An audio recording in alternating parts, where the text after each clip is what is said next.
ଅଯଥାରେ ଆପଣମାନଙ୍କର ଶତ୍ରୁ ବୃଦ୍ଧି ହେଉଛି।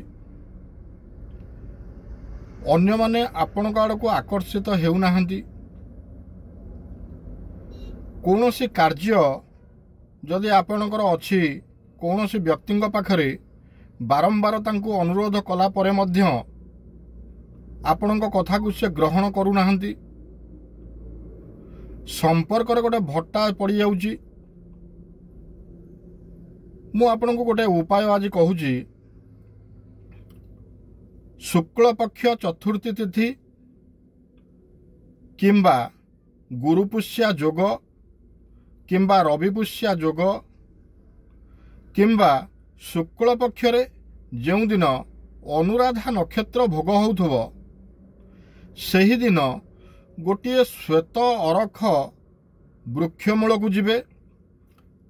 ଧୂପ ଦୀପ ଦେଇ ବୃକ୍ଷକୁ ବନ୍ଦାପନା କରି ତା ମୂଳରୁ ଖଣ୍ଡିଏ ଚେର ଆପଣ ନେଇ ଆସିବେ।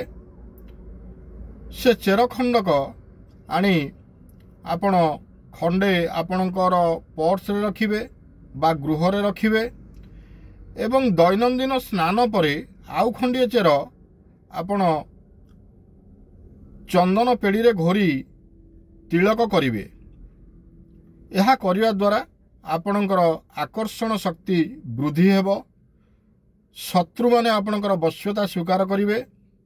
କର୍ମକ୍ଷେତ୍ରରେ ଆପଣଙ୍କର ଦକ୍ଷତା ବୃଦ୍ଧି ହେବ ଏବଂ ସର୍ବଜନ ବଶୀକରଣ ରୂପରେ ଇଏ ପ୍ରୟୋଗଟି ଏକ ଅମୋଘ ଅସ୍ତ୍ର ଭଳି କାମ କରିବ।